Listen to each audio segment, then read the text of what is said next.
Hello' viewers welcome to online mobile support YouTube channel. মই আজি আপোনালোকক ক'বলৈ ওলাইছোঁ আপোনালোকে আপোনাৰ মোবাইল দি 2020 চনৰ যিটো শুধৰণি হোৱা সম্পূৰ্ণ শুধৰণি হোৱা ভোটাৰ লিষ্টটো বা ভোটাৰ তালিকাটো আপুনি কেনেকৈ ডাউনলোড কৰিব।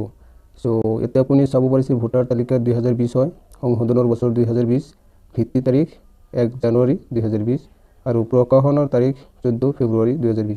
14 ফেব্ৰুৱাৰীত নতুন ভোটাৰ লিষ্টটো প্ৰকাশ কৰিছে। এইটো ভোটাৰ লিষ্ট আপুনি কেনেকৈ ডাউনলোড কৰিব। আপুনি যিকোনো এটা ৱেব ব্ৰাউজাৰত যাব, ৱেব ব্ৰাউজাৰত যাই আপুনি ইয়াতে nbsp.in লিখি সাৰ্চ কৰি দিব। সাৰ্চ কৰাৰ পিছত আপোনাৰ এনেকুৱা এটা ইণ্টাৰফেচ আহি যাব।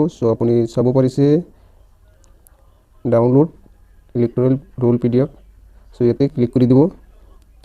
তাৰপিছত ইয়াতে আপোনাৰ যিটো ষ্টেট হয়, যিটো ষ্টেটৰ হয় আপুনি তাতে চিলেক্ট কৰি দিব। তাৰপিছত গোত ক্লিক কৰি দিব। এনেকুৱা এটা ইণ্টাৰফেচ আহি যাব। আপুনি আপোনাৰ ডিষ্ট্ৰিক্টটো চিলেক্ট কৰিব, যিটো ডিষ্ট্ৰিক্টৰ হয় আপুনি ডিষ্ট্ৰিক্টটো চিলেক্ট কৰি দিব।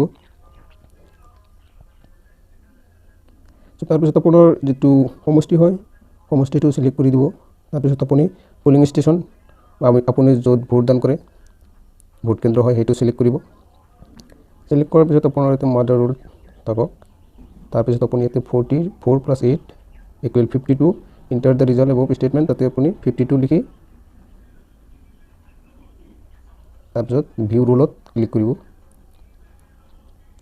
ক্লিক কৰাৰ পিছত আপোনাৰ যিটো ভোটাৰ তালিকা হয় 2020 চনৰ সেইটো ডাউনলোড হৈ যাব আৰু অ'পেন হৈ যাব।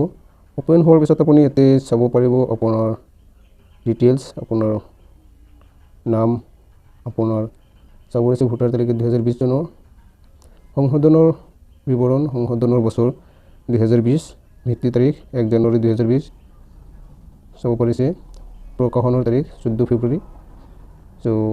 আপুনি এইটো ভোটাৰ লিষ্ট আপোনাৰ মোবাইলেদি ডাউনলোড কৰিব পাৰিব।